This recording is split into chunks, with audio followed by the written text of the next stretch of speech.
Senhor, e escolhermos de vir à Tua casa, e escolhermos virmos ouvir a Tua palavra, esvaziar o nosso coração de tudo o que nos ocupou durante a semana e estarmos livres para que a Tua mensagem, que o pastor Rui traz para esta manhã, que Tu vais abençoá-lo com as Tuas palavras, Senhor.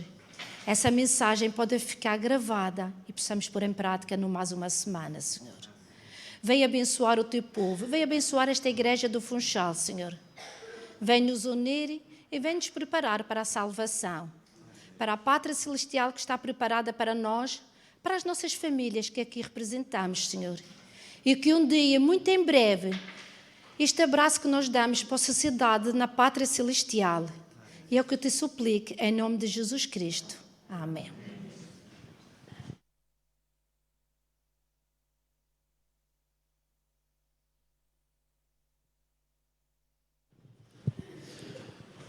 Chegou a hora de agradecermos a Deus pelas bênçãos que Ele tem derramado nas nossas vidas através dos dízimos e ofertas. E como sempre, começamos primeiro pelas crianças.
Muito obrigado, Pai do céu, porque a cada semana, a cada dia, a cada hora, nós sentimos a Tua presença nas nossas vidas. Obrigado pelas bênçãos que Tu tens derramado a cada um de nós. É uma bênção termos um sábado, um dia por semana, para estarmos aqui reunidos como irmãos, em união, para louvarmos e adorarmos o Teu nome. Que Tu sejas o orientador destes recursos que agora a Tua Igreja recebeu, para proclamar o Evangelho em todo o mundo, para o avanço da Tua obra, nos preparando e principalmente preparando aqueles que estão à nossa volta para o encontro contigo. Pedimos tudo em nome de Jesus. Amém.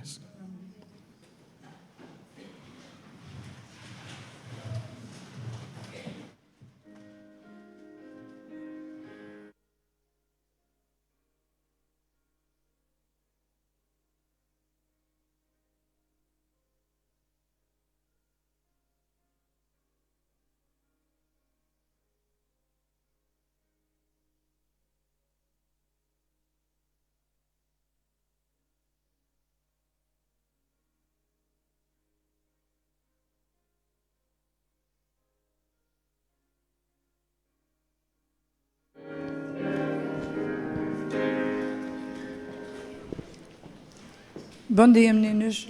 Estão bem dispostos? Estão bem dispostos? Sim, ainda bem. Hoje eu vou falar sobre um computador. Vocês estão a ver estas duas figuras? O que é que apresenta? Quem é que sabe dizer? Um computador e um iPad. Muito bem. Será que Ellen White tinha um computador destes na altura dela? Não. Vocês conhecem estes dois equipamentos. Mas agora vou falar de um computador que Ellen White tinha, que era muito mais importante do que este. Ela conheceu uma senhora chamada Marianne Davies, que era professora e que trabalhava na editora dos Adventistas. Marianne tinha uma memória incrível. Ellen a convidou para ser sua assistente. Ela copiava e corrigia os escritos de Ellen e fazia os livros. Por isso ela era melhor que um computador. Era ou não era? Não era melhor que um computador? Vamos ver se era ou não. Marianne Davies trabalhou 25 anos com a irmã Ellen White. Quando Marianne faleceu, fez muita falta. Ela diz, Sra. White, porque ela era mais que um computador.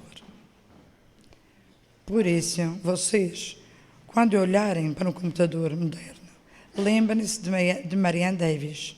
Ela foi um computador para Ellen White. Portanto, vocês estão vendo, na altura de Ellen White, ela não tinha estes dois equipamentos, como vocês sabem. Mas alguém foi com um computador. Como é que se chama o nome dessa senhora? Marianne Davies. Muito bem. Então, bom sábado.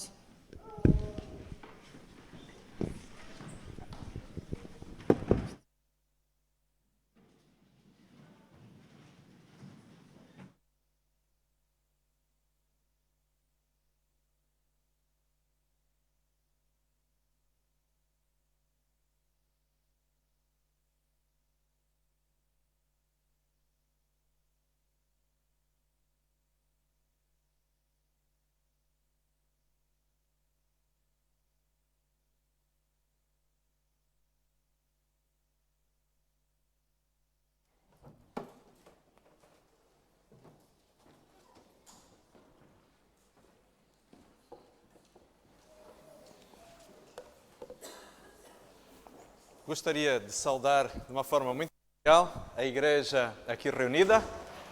É bom podermos estar juntos, muito bom, ou melhor ainda, podermos desfrutar de um sábado na companhia de Deus. Mas gostaria também de dar as boas-vindas àqueles que estão conosco, de uma forma muito especial aos nossos visitantes. É verdade que eles já foram saudados, mas quem nos visita, é tão bom tê-los, podermos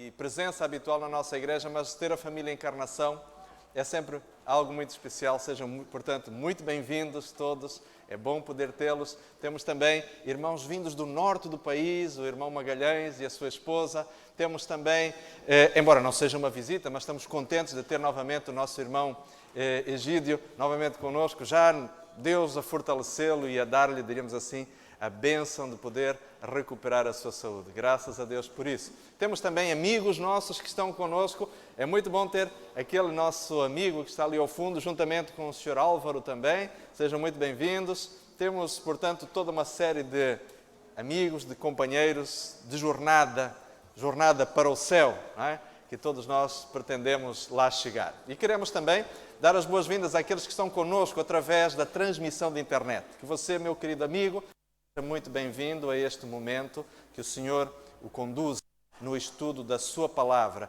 Hoje vamos fazer também com muita reverência, com muita solenidade, procurando saber aquilo que o Senhor tem para nós nesta manhã. E a razão pela qual hoje estamos aqui numa posição um pouquinho diferente é porque vamos ter um suporte visual que eu pediria já que pudesse começar, portanto, a ser projetado, de forma que nos pudéssemos, portanto, dar continuidade e ser mais fácil, portanto, a sequência daquilo que vamos ver nesta manhã.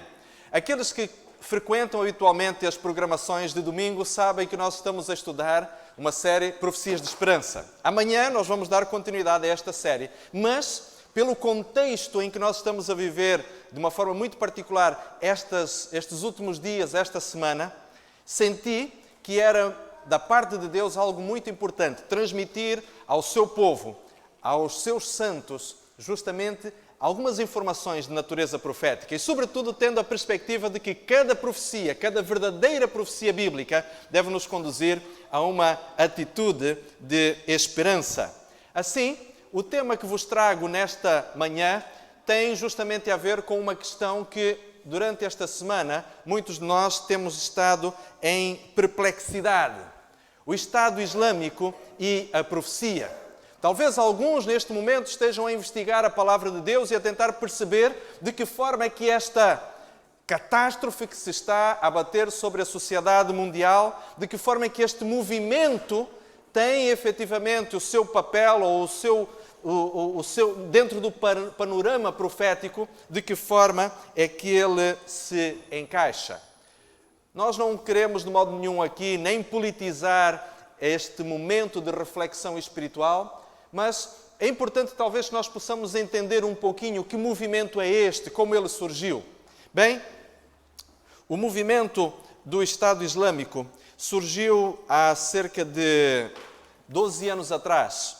Mais ou menos no ano de 2003, surgiu um movimento no Iraque que acabou mais tarde por se denominar de Estado Islâmico do Iraque e do Levante, ou também ainda é conhecido como Estado Islâmico do Iraque e da Síria. Também conhecido entre o mundo árabe pela sigla Daesh. E este movimento caracteriza-se por ser uma organização jihadista. O que é que isto quer dizer? É que os adeptos deste movimento acreditam na Guerra Santa e na expansão do Islão. E este mapa que aqui está representa, portanto, a área à qual, neste momento, na agenda política do Estado Islâmico, eles pretendem estender as suas fronteiras. E se puderem ver, toda a área laranja representa justamente os países aonde esta organização pretende chegar. E talvez seja mais do que legítimo neste momento os cristãos, adventistas do sétimo dia, que têm uma preocupação profética muito clara, entenderem qual é o papel desta organização no cenário bíblico e profético atual.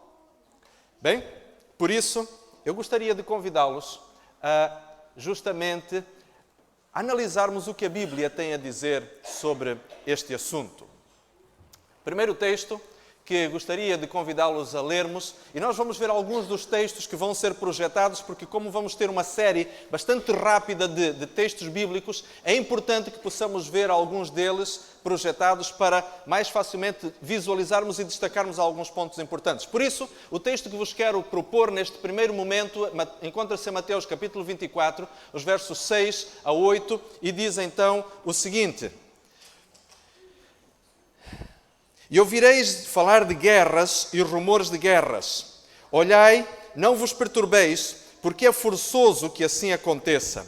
Mas ainda não é o fim, porque se levantará nação contra nação e reino contra reino, e haverá fomes e terremotos em vários lugares. Mas todas estas coisas são o princípio das dores. E meus queridos irmãos e amigos, e talvez aqueles que neste momento também nos assistem pela internet, se alguém está perplexo diante daquilo que o mundo está a viver hoje, e se tem a expectativa do que a Bíblia possa dizer a respeito deste movimento revolucionário e terrorista, deixem-me dizer-vos, talvez para a decepção de alguns, ou talvez até para alívio de outros, que este movimento, por mais terrível e por mais desestruturante que seja, ele não passa de uma breve referência na profecia bíblica. Jesus referiu-se a este e a outros movimentos na história como sendo apenas uma pequena nota de rodapé naquela que é a linha profética. Porquê?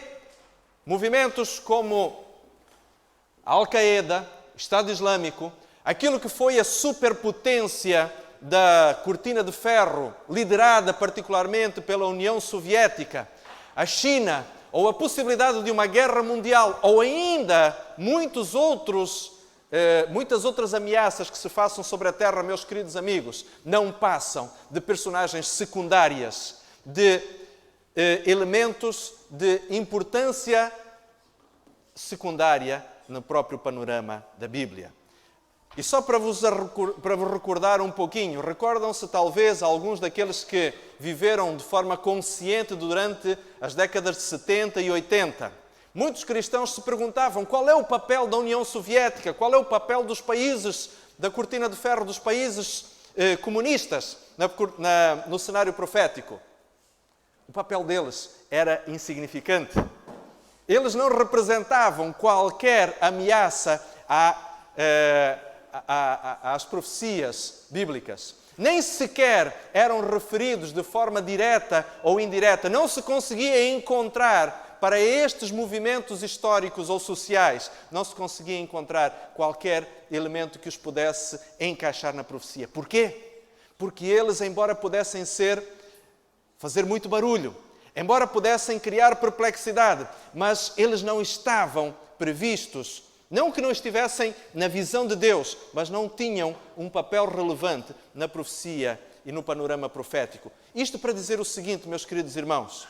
Neste momento, nós podemos estar assombrados com tudo aquilo que está a acontecer. Nós podemos estar perplexos com a violência e com a agressividade com que alguns destes movimentos fazem a desgraça de milhões, de centenas de milhares de pessoas e de milhões de habitantes da Terra. Mas acreditem numa coisa. Tudo isto é apenas cortina de fumo. Tudo isto são manobras de diversão que o inimigo de Deus, de alguma forma, usa para distrair aqueles que poderiam ser potenciais interessados na compreensão das profecias. Aquilo que efetivamente, realmente está a acontecer exatamente debaixo do nosso nariz.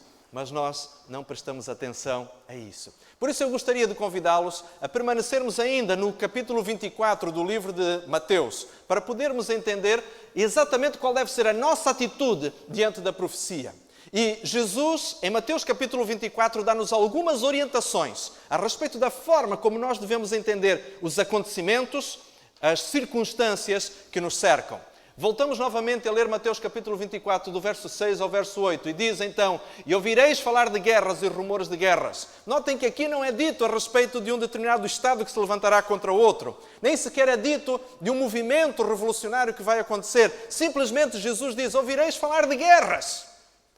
Isto é quase, diríamos assim, é quase como se Deus olhasse para isso e dissesse: bom, é mais, diríamos assim, estas guerras parecem quase como um estalar de pipocas dentro de uma panela. São mais alguns destes movimentos, porque Deus, na realidade, não quer que nós olhemos para as guerras nem para os rumores de guerras. Nós devemos ter a nossa vista um pouco mais além.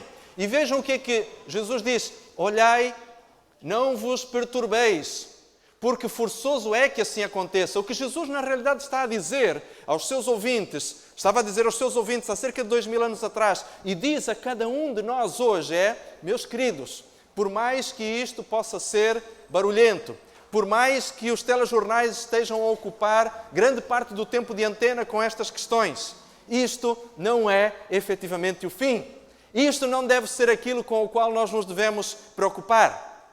Mas ainda há uma outra coisa que Jesus nos recomenda. E eu gostaria agora que nós pudéssemos ver o texto seguinte, Mateus capítulo 24, agora os versos 9 a 10. Diz ainda Jesus: então sereis entregues à tortura, e vos matarão, e sereis odiados de todas as nações por causa do meu nome.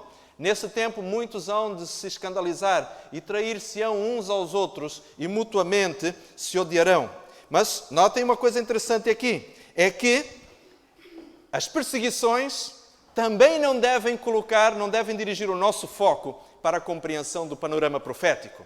Primeiro, as guerras e os rumores de guerras não nos devem preocupar. Não deve ser nisso que nós devemos colocar a nossa atenção em termos de profecia. Também não devemos colocar a nossa atenção por aquilo que Jesus nos diz. Não devemos colocar a nossa atenção nas perseguições. Muitos cristãos, ao estudarem as profecias, muitos pregadores, muitos oradores, muitas pessoas que ensinam as profecias, normalmente costumam levar os seus auditórios a entrar num estado de fervor ao mostrar-lhes como haverão de acontecer perseguições no futuro. Mas, meus queridos, não é isso que Deus nos quer fazer colocar o nosso foco e a nossa atenção.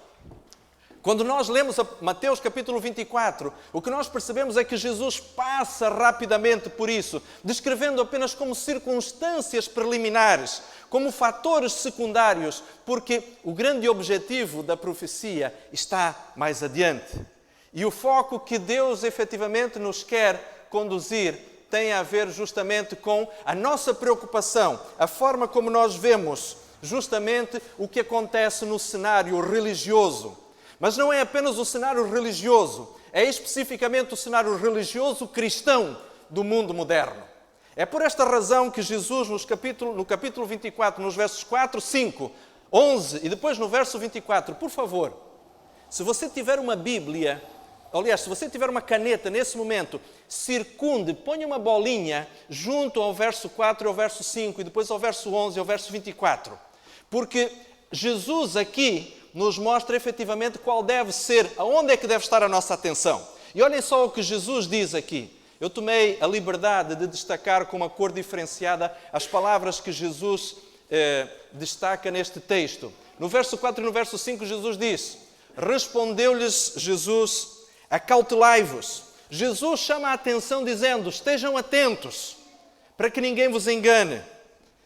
Porque muitos virão em meu nome dizendo: eu sou o Cristo, e a muitos enganarão. Meus queridos irmãos, nós estamos preocupados com os atos terroristas, mas Deus quer nos chamar a atenção, não necessariamente para os atos de terrorismo, para a violência que nos fragiliza e que nos torna inseguros, mas Deus quer nos mostrar que existe um perigo maior, que põe em causa não é só a nossa segurança, não é só o direito de nós podermos sair à noite de casa, mas que põe em perigo, inclusive, a nossa própria salvação.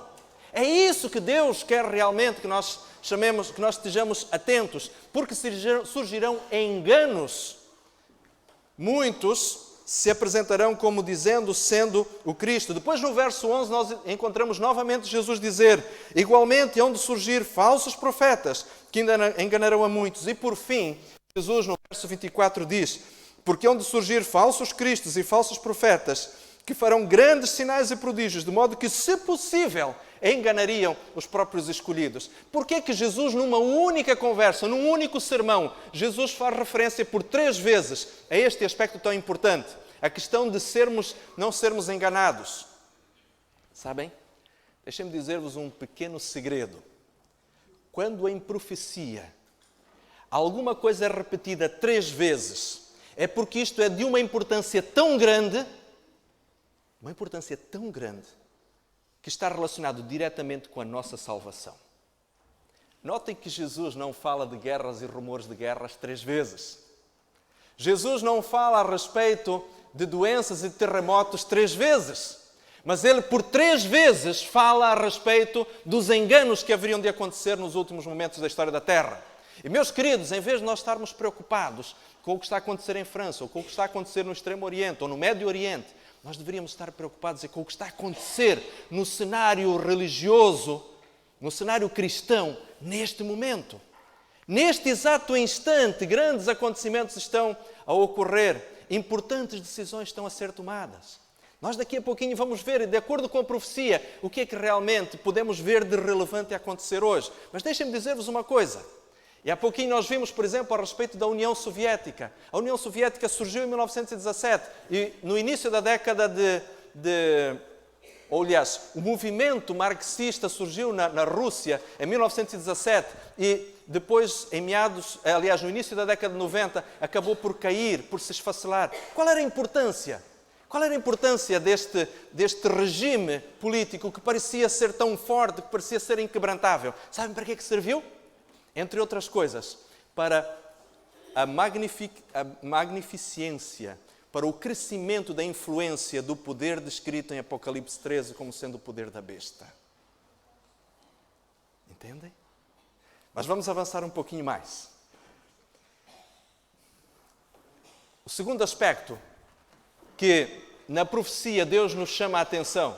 Deus não quer que nós estejamos focados nem nas guerras, nem nos rumores de guerras, nem na perseguição. Deus quer que nos foquemos, primeiro, naquilo que de engano possa acontecer. E segundo aspecto, Mateus capítulo 24, verso 14, e diz: e este evangelho do reino será pregado a todo o mundo, será pregado ao mundo inteiro em testemunho a todas as nações. E então o que é que acontecerá?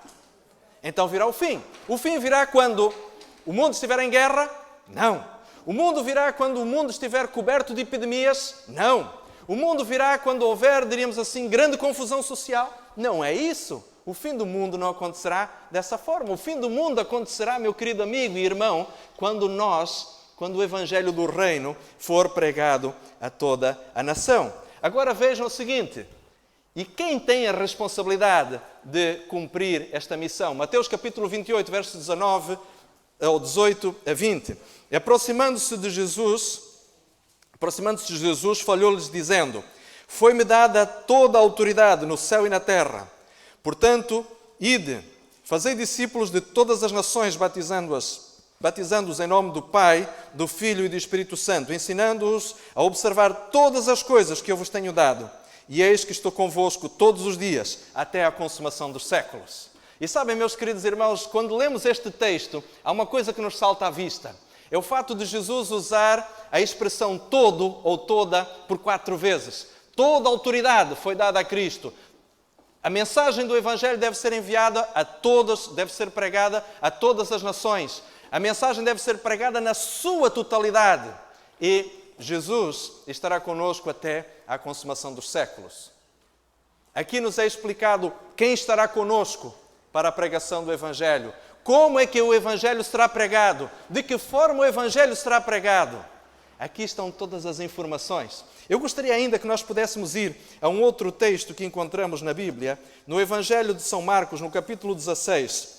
No Evangelho de São Marcos, no capítulo 16, nos versos 15 a 18. Gostaria que pegassem, por favor, agora a sua Bíblia, para lermos este texto. Evangelho de São Marcos, capítulo 16, o verso 15 ao verso 18. É um texto narrado por Marcos, que é paralelo ao texto de Mateus 28. Mateus capítulo 16, o verso 15 ao verso 18. Acompanhem, por favor, a leitura do texto. Marcos capítulo 16, do verso 15 ao verso 18. Diz assim: e disse-lhes Jesus, mais uma vez falando aos discípulos: ide por todo o mundo e pregai o evangelho a toda a criatura. E quem crer e for batizado será salvo, mas quem não crer será condenado. E estes sinais seguirão aos que crerem. E em meu nome expulsarão os demónios e falarão novas línguas. Pegarão nas serpentes, e se beberem alguma coisa mortífera, não lhes fará dano algum. E porão a mão sobre os enfermos e os curarão. A Bíblia mostra-nos que é este tipo de sinais que nós devemos estar atentos, meus queridos. Bem, mas há uma outra dica muito importante que Jesus dá. E no capítulo 24 nós encontramos esta chamada de atenção dada por Jesus. Mateus capítulo 24, verso 15. Acabamos de ler o verso 14, agora vamos ao verso 15. Diz: quando, pois, virdes estar no lugar santo a abominação da desolação predita pelo profeta Daniel, quem lê, entenda. Jesus estava aqui, meu querido amigo e irmão, a dizer aos seus leitores, aos seus ouvintes, que nós deveríamos estudar cuidadosamente o livro de Daniel e o livro de Apocalipse. É isso? É isso. Embora o livro de Apocalipse não esteja ali, mas todos nós sabemos que o livro gêmeo na Bíblia, o livro profético que é a continuação do livro de Daniel, é o livro de Apocalipse. Mas vocês talvez neste momento estejam a dizer: ok, pastor, faz sentido, mas como é que isto pode ser dito? Vamos ver então o que é que a Bíblia tem a dizer a respeito. Vamos ler Apocalipse capítulo 1, do verso 1 ao verso 3. Por favor, vamos lá. Apocalipse capítulo 1, do verso 1 ao verso 3. Vamos ler o que é que João ouviu na revelação deste livro, logo no início, diz assim, Apocalipse capítulo 1, do verso 1 ao verso 13, e depois vamos ler o verso 19 também. Diz assim, revelação de Jesus Cristo. Revelação de quem? De Jesus Cristo, a qual Deus lhe deu para mostrar aos seus servos as coisas que brevemente devem acontecer. Pelo seu anjo as enviou e as notificou a João, seu servo. Verso 2. O qual testificou da palavra de Deus e do testemunho de Jesus Cristo e de tudo o que tem visto. E agora vem a bem-aventurança, a primeira bem-aventurança do livro do Apocalipse. Verso 3. Bem-aventurado aquele que lê e os que ouvem as palavras desta profecia e guardam as coisas que nela estão escritas, porque o tempo está próximo. Estas profecias foram dadas por quem? Por Jesus, dadas a João. A Bíblia diz-nos, inclusive, que o mesmo Jesus que em Mateus capítulo 24, verso 15, recomendou que os cristãos, que os fiéis seguidores de Jesus estivessem atentos e que lessem o livro de Daniel, agora ele dá a complementação. Alguns anos mais tarde, ao seu servo João, dá-lhe esta complementação. Mas leiamos ainda o verso 19. Apocalipse capítulo 1, verso 19, diz assim, é a recomendação do próprio Jesus. Se lermos o contexto todo do capítulo 1, vamos ver que Jesus foi visto na sua forma glorificada por João. E Jesus fala com João. E agora então ele dirige-lhe as últimas palavras dizendo, escreve as coisas que tens visto, e as que são, e as que depois destas coisas hão de acontecer. Por isso aqui está uma dica muito preciosa, meus queridos. Estudemos os livros de Daniel, estudemos o livro de Apocalipse, porque é ali que nós vamos ter realmente o verdadeiro foco da profecia. É verdade que as notícias muitas vezes vêm comprovar aquilo que a Bíblia está a dizer. Mas também é verdade que muitas vezes o inimigo de Deus levanta cortinas de fumaça para que nós não nos apercebamos o que é que nos bastidores efetivamente pode estar a acontecer. E aquilo que Deus realmente nos quer chamar a atenção são para aspectos muito importantes que estão relacionados realmente com a forma como nós nos devemos preparar para os últimos momentos da história da Terra e para ver o nosso Senhor Jesus voltar. Amém? Bem, então como é que deve ser a preparação para o final da crise? Apocalipse capítulo 13, versos 15 a 17. Vamos ler este texto, um texto que é muito conhecido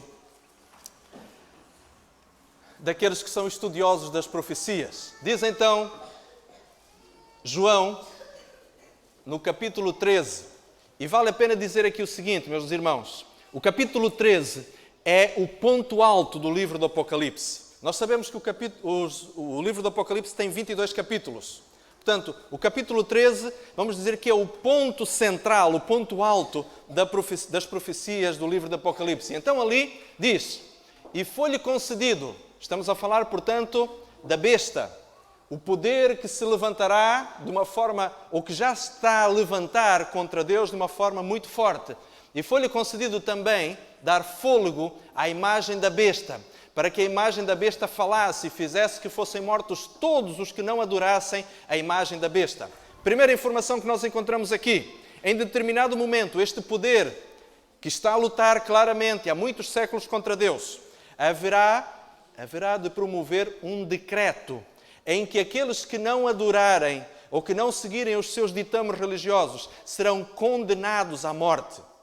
E nós nos perguntamos como é que no mundo ocidental, no mundo civilizado que estamos a viver hoje, se voltará a impor uma lei que condene à morte alguém que não obedeça a este preceito.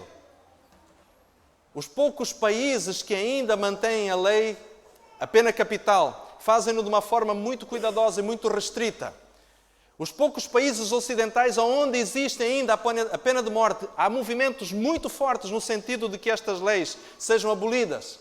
E nós nos perguntamos como é que será possível que realmente possa acontecer voltar novamente a haver a pena de morte para aqueles que ponham em causa princípios de adoração. Meus queridos, a Bíblia diz isso. E dentro de instantes nós já vamos ver um outro aspecto muito importante, como é que o cenário atual está a conduzir nesta direção. Depois diz ainda o próprio texto, mais adiante diz: e fez que a todos, pequenos e grandes, ricos e pobres, livres e escravos, lhe fosse posto um sinal na mão direita ou na fronte, para que não pudesse comprar ou vender, senão aquele que tivesse o sinal ou o nome da besta ou o número do seu nome. Então agora nós encontramos aqui uma segunda informação muito interessante. Além de um decreto de morte que haverá de ser promulgado, haverá também uma restrição ao poder comprar ou vender. Meus queridos amigos, há alguns anos atrás, ler estes textos era apenas uma questão de fé. Acreditar neles era apenas um exercício de plena confiança em Deus. Mas hoje as coisas começam a figurar-se ao nosso horizonte de uma forma muito clara. E começa a ser perfeitamente compreensível como é que, por exemplo, comprar ou vender pode ser algo que esteja restrito a alguns. E nós sabemos hoje, meus queridos, e não precisamos aqui sequer politizar a nossa meditação, para sabermos que cada vez mais os Estados vão se tornando intervenientes e vão sendo aprovadas leis que colocam poder no Estado para poder determinar quem pode ou não pode operar no mercado financeiro. Vejam, por exemplo, qualquer pessoa hoje, para poder fazer qualquer transação, precisa ter uma conta bancária. Eu não estou aqui a colocar em causa o sistema bancário, não estou aqui a dizer que não devemos ter contas em bancos, não estou a dizer aqui que os cristãos devem retirar o seu dinheiro e guardá-lo debaixo do colchão. Não é isso. Isso, diríamos assim, meus queridos, muita gente, por vezes, que tem esse tipo de pregação, tem uma estrutura alarmista de compreender a profecia. Não é isso que Deus nos está a dizer. Não é isso que Deus nos está a querer fazer mudar. A única coisa que nós precisamos entender é que, efetivamente, as coisas estão-se a conduzir para que o cumprimento da profecia possa realmente acontecer desta forma. As estruturas financeiras estão de tal forma, hoje, impregnadas das próprias autorizações que o governo, que os Estados implicitamente colocam, que uma pessoa que, por exemplo, não paga impostos tem imediatamente as suas contas bloqueadas. Uma pessoa que não tem a sua situação regularizada diante do fisco não pode operar no mercado financeiro, não pode ter negócios no mercado. E as coisas estão estruturadas desta forma. É muito fácil hoje nós entendermos como é que, efetivamente, esta realidade descrita há tantos anos, no capítulo 13, no verso 17, efetivamente iria acontecer. Agora vejam uma outra coisa. Movimentos radicais como este e como outros que já surgiram na história e no cenário recente do nosso cotidiano. O que é que eles estão a fazer? Estão a lançar algumas sementes que são extremamente importantes e que mais adiante acabarão por criar alguns efeitos muito interessantes para o cumprimento das profecias. O mundo hoje está-se a preparar está a ser vacinado contra qualquer forma de fundamentalismo, contra qualquer forma de ortodoxia. E imaginem quando um determinado grupo religioso continuar a insistir na obediência estrita e restrita à palavra de Deus. Hoje, o mundo as sociedades estão a dar legitimidade aos seus Estados, aos seus governos, para que leis sejam promulgadas no sentido de restrições, de liberdades que há algum tempo atrás eram absolutamente intocáveis. Recordem-se, por exemplo, muitos de nós que estamos aqui vivos e não precisamos ter tantos cabelos brancos assim, lembramos-nos como há alguns anos atrás era difícil aceder ao sigilo bancário de uma determinada pessoa. Quebrar o sigilo bancário era uma coisa quase impossível. Hoje acontece a qualquer hora. Como era, por exemplo, difícil que uma carta pudesse ser aberta. A inviolabilidade da correspondência era um direito assegurado. Recentemente eu recebi uma encomenda que vinha aberta. E eu nem posso sequer reclamar. Vinha aberta. O Estado simplesmente disse, nós para pesquisarmos o que é que vinha aqui tivemos que abrir. E o cidadão não pode dizer absolutamente nada. Não estou aqui a pregar um comportamento anárquico. Não estou a dizer isto. Não estou a dizer que nós nos devemos revoltar contra o Estado. Não é isso. Estou apenas a mostrar como, meus queridos irmãos, as coisas estão a avançar rapidamente, a passos largos, em direção a determinadas questões que configuram completa e claramente aquilo que a profecia diz. Escutas telefónicas. Todos nós sabemos que hoje é a coisa mais simples de poder acontecer e é a coisa mais fácil conseguir-se a legalização para que uma escuta telefónica possa acontecer. Sabemos, inclusive, que a nossa própria privacidade doméstica e familiar não é mais o que era antes. Há mecanismos, há tecnologias, há autorizações da parte, inclusive, das próprias leis, no sentido de que tudo isto esteja exposto.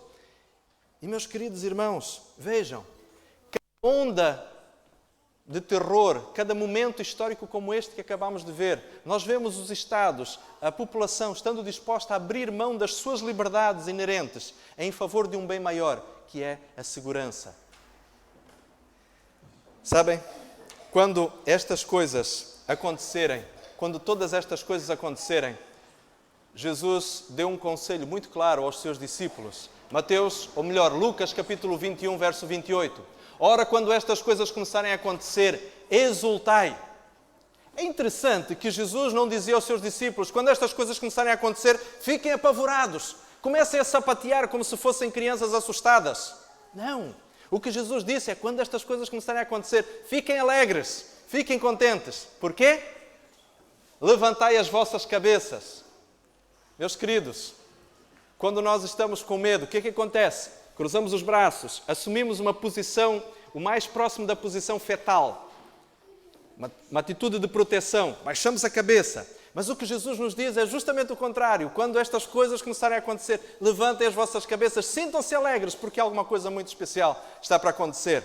Eu gostaria de convidá-los a abrirmos a nossa Bíblia no Salmo 121 e lermos agora, de uma forma rápida, o Salmo 121 à luz de Lucas, capítulo 21, verso 18. Salmo 121. Vamos ler do verso 1 até ao finalzinho deste salmo. E vejam como ele tem uma poderosa mensagem de natureza profética. Do verso 1 ao verso 8 diz assim: Elevo os meus olhos para os montes, de onde virá o meu socorro? Quando eu elevo os meus olhos, eu me pergunto, aonde é que está? Onde é que estão os valores que norteiam a minha vida? O salmista diz, eleva os meus olhos, e a pergunta que ele faz é, de onde virá o meu socorro? E ele mesmo responde, o meu socorro vem do Senhor, que fez os céus e a terra. Olhem só a exultação de confiança que o salmista faz. Não deixará vacilar o teu pé, aquele que te guarda, não tosquenejará. Eis que não tosquenejará, nem dormirá o guarda de Israel. O Senhor é quem te guarda, o Senhor é a tua sombra, à tua direita. O sol não te molestará de dia, nem a lua de noite. O Senhor te guardará de todo o mal. Ele guardará a tua alma. E olhem o que diz o verso 8. O Senhor guardará a tua entrada e a tua saída, desde agora para sempre. O que é que quer dizer guardar a entrada e a saída? Quer dizer guardar desde o nosso nascimento até a nossa morte. E Deus diz que não só nos guardará desde o início até o final da nossa existência, mas guardar-nos-á eternamente. Será que isto não é um motivo para dizermos um amém? Amém. O Senhor tem-nos nas suas mãos, o Senhor tem-nos não só gravados, mas Deus tem-nos sob o seu cuidado. Não há absolutamente nada, meu querido amigo e irmão, que possa pôr em perigo o nosso destino último, porque estamos sob o cuidado de Deus. Ele nos guardará desde o nosso nascimento até o final da nossa vida. Ele nos guardará para toda a eternidade. Meus queridos, nós esperamos ver Jesus voltar. Jesus está cada dia mais perto de regressar. Legitimamente nós podemos dizer, Cristo não tarda a voltar. Sabem porquê? Porque os sinais mostram isto. O Senhor nos convida a levantarmos a nossa cabeça, a olharmos para o céu, a deixarmos nos apegar a coisas de pouca importância, porque Cristo efetivamente está para retornar a este mundo. Cristo está para voltar. Cristo não tarda a voltar. Se você realmente acredita nisto, eu gostaria de convidá-lo a cantar este hino com alegria. O hino 136. O hino que nos fala justamente a respeito da esperança de ver o nosso Senhor regressar em breve. Não importa o que o homem faça, não importa o que os movimentos humanos façam, não importa quão terríveis sejam as circunstâncias ao nosso redor, Cristo está para voltar. E Ele haverá de pôr um ponto final na história do pecado. Haverá de pôr paz e harmonia, em paz e harmonia, tudo aquilo que neste momento parece confuso e incontrolável. Mas Deus tem o poder para resolver cada problema. Hino 136. Vamos cantá-lo. Vamos colocar-nos de pé e cantarmos com alegria, com louvor e com confiança ao nosso Deus este hino.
Oremos.